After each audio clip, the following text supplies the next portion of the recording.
Hi, നമ്മളിന്ന് എടുക്കാൻ പോകുന്നത് ബയോളജിയാണ്. 8ാം ക്ലാസ്സിലെ ബയോളജി. ഇതുവരെ നമ്മൾ എടുത്തുകൊണ്ടിരുന്നത് 10ാം ക്ലാസ്സും 8ാം ക്ലാസ്സും 9ാം ക്ലാസ്സിലെയും മലയാളം സെക്ഷനുകളായിരുന്നു. ഇന്ന് നമ്മൾ ബയോളജി സെക്ഷനിലേക്ക് കടക്കാൻ പോവുകയാണ്. ഇന്ന് ആദ്യത്തെ പാഠം 8ാം ക്ലാസ്സിലെ ആദ്യത്തെ പാഠമായിട്ടുള്ള life mysterious in little chambers എന്ന പാഠമാണ്. കുഞ്ഞറകൾക്കുള്ളിലെ ജീവരഹസ്യം എന്ന പാഠമാണ് നമ്മളിവിടെ ചർച്ച ചെയ്യുന്നത്. എല്ലാവരും അതുകൊണ്ട് ഇതുവരെ കാണാത്തവരെല്ലാം ഈ വീഡിയോ കാണുക, ലൈക്ക് ചെയ്യുക, സബ്സ്ക്രൈബ് ചെയ്യുക. എന്തെങ്കിലും അഭിപ്രായങ്ങൾ ഉണ്ടെങ്കിൽ കമൻറ്റ് ചെയ്യുക. ഇനി നമുക്ക് ക്ലാസ്സിലേക്ക് കടക്കാം. നമുക്കറിയാം, നിങ്ങളെല്ലാവരും മൈക്രോസ്കോപ്പ് കണ്ടിട്ടുണ്ടാവുമല്ലോ. മൈക്രോസ്കോപ്പ് കണ്ടിട്ടുണ്ടാവുമെന്ന് കരുതുന്നു. അപ്പോൾ അതിലെ ഓരോ ജീവികളെയും നമ്മൾ വലുതാക്കി കാണാൻ, അല്ലെങ്കിൽ ചെറിയ ക്ലാസ്സിൽ നിന്നൊക്കെ ടീച്ചേഴ്സ് നമുക്ക് കാണിച്ചു തന്നിട്ടുണ്ടാവും. പക്ഷെ ആ മൈക്രോസ്കോപ്പിൻ്റെ വിവിധ വശങ്ങളെ പറ്റി, മൈക്രോസ്കോപ്പിൽ എങ്ങനെയാണ് ഒരു മെറ്റീരിയൽ വെച്ചാൽ അതിനെ നമ്മൾ കാണുന്നതിനെ കുറിച്ച് വിശദമായിട്ട് പഠിക്കാൻ പോകുന്നത് നമ്മൾ ഈ പാഠത്തിലൂടെയാണ്. അപ്പോൾ നമുക്കറിയാം, മൈക്രോസ്കോപ്പിൻ്റെ ഭാഗങ്ങൾ ഈ ടെക്സ്റ്റിൽ തന്നെ കൊടുത്തിട്ടുണ്ട്. മൈക്രോസ്കോപ്പ് ഇതാണ്, നിങ്ങളെല്ലാവരും കണ്ടിട്ടുണ്ടാവും. ഇനി ടെക്സ്റ്റിൽ അതിൻ്റെ ഭാഗങ്ങൾ പ്രത്യേകം അടയാളപ്പെടുത്തിയിട്ടുണ്ട്. ആദ്യത്തെ മേലത്തെ ഭാഗം ഐ പീസ് ആണ്. പിന്നെ നോബുണ്ട്, objective lens, stage and clip, condenser, mirror എന്നീ ഇതൊക്കെയാണ് മൈക്രോസ്കോപ്പിൻ്റെ ഭാഗങ്ങൾ എന്ന് പറയുന്നത്. അപ്പോൾ ആദ്യത്തെ ഐ പീസ് എന്ന് പറഞ്ഞാൽ എന്താന്ന് നോക്കുക. നമുക്ക് മൈക്രോസ്കോപ്പിലൂടെ നമ്മൾ നോക്കുന്ന, നമ്മൾ നിരീക്ഷിക്കുന്ന, ഒബ്സർവ് ചെയ്യുന്ന ഭാഗമാണ് ഐ പീസ്. പിന്നെ രണ്ട് നോബുകളുണ്ട്. ഈ ഐ പീസിന് ഉയരം കൂട്ടാനും കുറയ്ക്കാനും വേണ്ടിയിട്ട്, പിന്നെ ആ ക്രമീകരണം നടത്താൻ വേണ്ടിയിട്ടുള്ളതാണ് നോബ് എന്ന ഭാഗങ്ങൾ. രണ്ട് നോബുകളുണ്ട്. ഇത് രണ്ടും ഐ പീസിൻ്റെ ഉയര ക്രമീകരണങ്ങൾക്ക് വേണ്ടി ഉപയോഗിക്കുന്നതാണ്. പിന്നെ ഒബ്ജക്റ്റീവ് ലെൻസ്, ഇത് നമ്മൾ ഉപയോഗിക്കുന്ന ലെൻസ് ഉണ്ട്. 3 ഭാഗങ്ങളിലായിട്ടാണ് ഇതിന് മൈക്രോസ്കോപ്പിന് ലെൻസുകൾ ഉള്ളത്. ഐ പീസിലും ഒബ്ജക്റ്റീവ് ലെൻസിലും കണ്ടൻസറിലുമാണ് ഇവിടെ ലെൻസ് കാണുന്നത്. അപ്പോൾ ഇവിടെ ലെൻസ് 3 ലെൻസായിട്ടാണ് നമ്മൾ കാണുന്നത്. പിന്നെ സ്റ്റേജ് ഉണ്ട്. ഈ സ്റ്റേജിലാണ് നമ്മൾ ഈ കാണുന്ന ഒബ്ജക്റ്റീവ്സിനെ വെക്കുന്നത്. അപ്പോൾ എന്താണോ നമ്മൾ കാണുന്ന മെറ്റീരിയൽ എന്താണ്, അതിനെ വെക്കുന്നത് സ്റ്റേജിലാണ്. ആ ക്ലിപ്പ് ഇട്ടിട്ടാണ് അതിന് നമ്മൾ അവിടെ ഉറപ്പിച്ച് നിർത്തുന്നത്. പിന്നെയുള്ളത് കണ്ടൻസറാണ്. കണ്ടൻസർ ഈ മിററിൽ വരുന്ന ലൈറ്റിനെ ഫോക്കസ് ചെയ്തുകൊണ്ട് സ്റ്റേജിലെ ഒബ്ജക്റ്റീവ്സിനെ കാണാൻ വേണ്ടി ക്രമീകരണം നടത്തുന്നതാണ് കണ്ടൻസർ. പിന്നെയുള്ളത് മിററാണ്. 2 തരം മിററുകളാണ് ഈ ഒരു മൈക്രോസ്കോപ്പിൽ ഉപയോഗിക്കുന്നത്. ഒന്ന് കോൺകേവ് മിററാണ്, 2 പ്ലെയിൻ മിററാണ്. ഇത്രയും ഭാഗങ്ങളാണ് നമുക്ക് മൈക്രോസ്കോപ്പിൽ പഠിക്കാനുള്ളത്. ഈ ഭാഗങ്ങൾ എന്തൊക്കെയാണെന്ന് നമുക്ക് ഒന്നുകൂടെ നോക്കാം. ഒന്നാമത്തെ eye piece, knob, objective lens, stage and clip and condenser, mirror. ഇത്രയും കാര്യങ്ങളാണ് നമുക്കിതിൽ പഠിക്കാനുള്ളത്. പിന്നെ ഒന്ന് ആലോചിക്കേണ്ടത്, നമുക്കിപ്പോൾ കോമ്പൗണ്ട് മൈക്രോസ്കോപ്പാണ് നമ്മൾ കാണുന്നത്. കാരണം കോമ്പൗണ്ട് മൈക്രോസ്കോപ്പിൽ ഒന്നിലധികം ലെൻസ് നമുക്ക് കാണാറുണ്ട്. അങ്ങനെയുള്ള മൈക്രോസ്കോപ്പിനെ കോമ്പൗണ്ട് മൈക്രോസ്കോപ്പ് എന്നാണ് പറയുന്നത്. Microscope containing more than one lens is called compound microscope. മൈക്രോസ്കോപ്പിൽ ഒന്നിലധികം ലെൻസുകളുള്ള മൈക്രോസ്കോപ്പിനെയാണ് നമ്മൾ കോമ്പൗണ്ട് മൈക്രോസ്കോപ്പ് എന്ന് പറയുന്നത്. അപ്പോൾ എന്താണ് മൈക്രോസ്കോപ്പിന്റെ functions of a microscope is to magnify object. വസ്തുക്കളെ വലുതാക്കി കാണിക്കാൻ വേണ്ടിയിട്ടാണ് നമ്മൾ ഈ മൈക്രോസ്കോപ്പ് ഉപയോഗിക്കുന്നത് നമ്മൾ പറഞ്ഞു.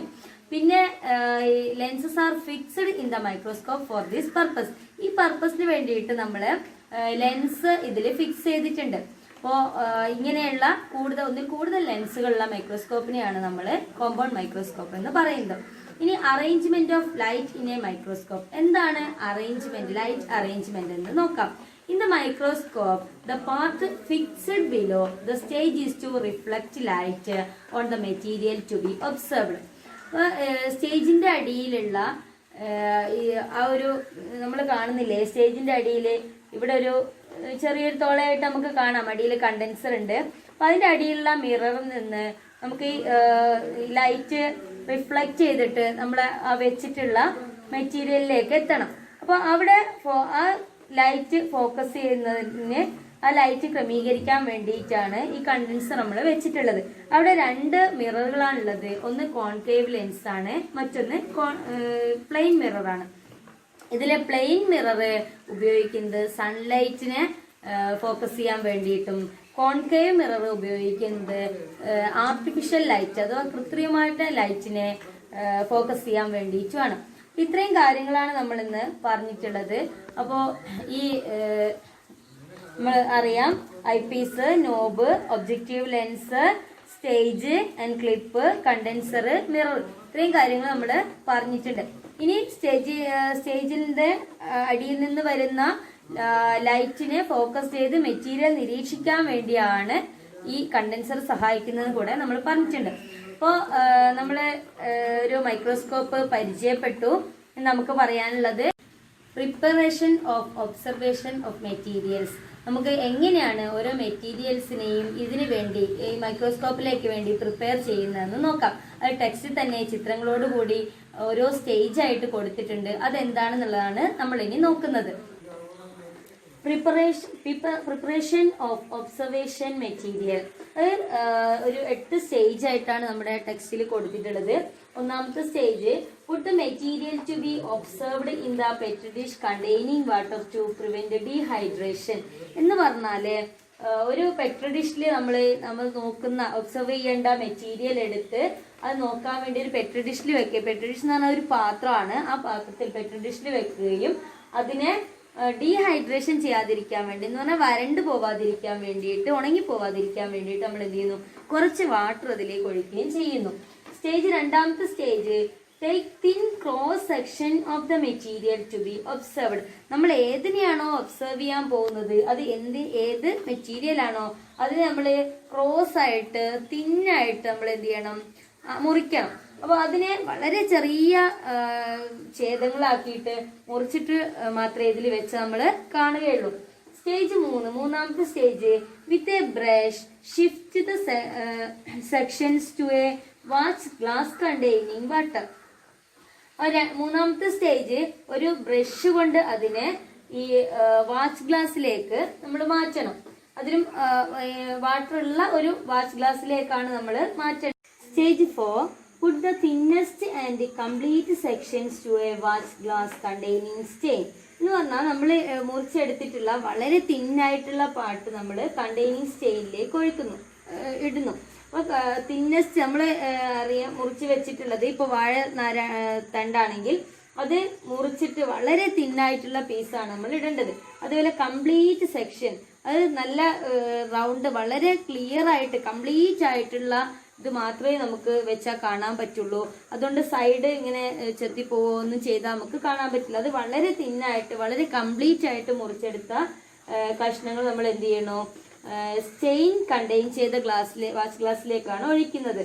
സ്റ്റെയിൻ കണ്ടെയ്ൻ ചെയ്യാന്ന് പറഞ്ഞാല് ഇപ്പോൾ പിന്നെ ഈ സസ്യങ്ങളുടെ ആണെങ്കിൽ വാഴനാരിൻ്റെ ഒക്കെ ആണെങ്കിൽ നമ്മൾ സഫ്രാനിൻ എന്ന് പറയുന്ന സ്റ്റെയിനാണ് ഉപയോഗിക്കുന്നത്.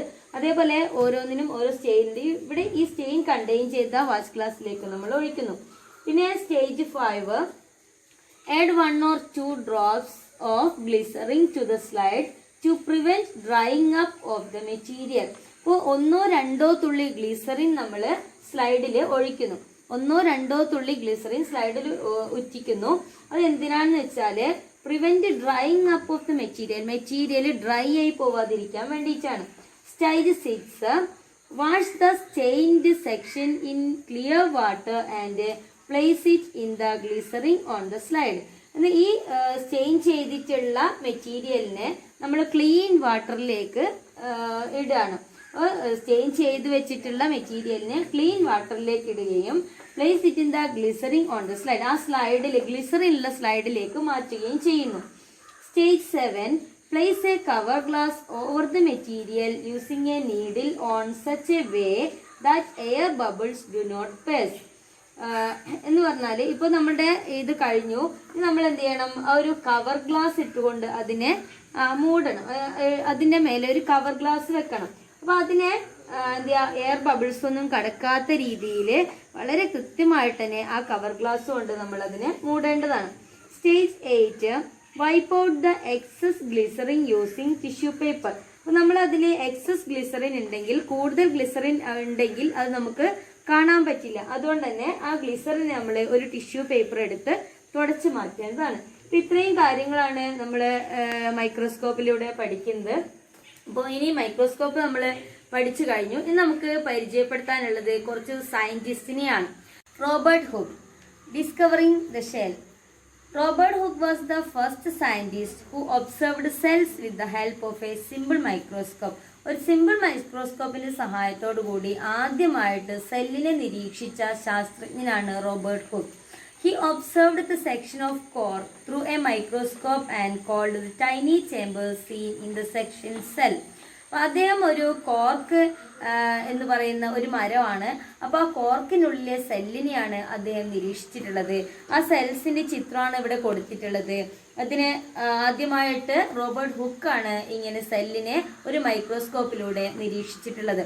അപ്പോൾ ഇത് ഒരു പിന്നീട് ഈ ഒരു ബയോളജിയിലെ ഈ ഒരു സെൽ എന്ന് പറയുന്നത്, ഒരു സെൽ ബയോളജി എന്ന് പറയുന്ന ഒരു വലിയ ശാഖയിലേക്ക് തന്നെ വളർന്നു വന്നു. ഇനി റോബർട്ട് ബ്രൗൺ ആണ്. Discovered the centre of the cell and named in the nucleus. Nucleus കണ്ടുപിടിച്ച റോബർട്ട് ബ്രൗൺ 1831 റോബർട്ട് ബ്രൗൺ ആണ് സെന്റർ ഓഫ് സെൽ കണ്ടുപിടിച്ചിട്ടുള്ളത്. ന്യൂക്ലിയസ് എന്നാണ് അദ്ദേഹം അതിന് പേര് നൽകിയത്. NJ Schleiden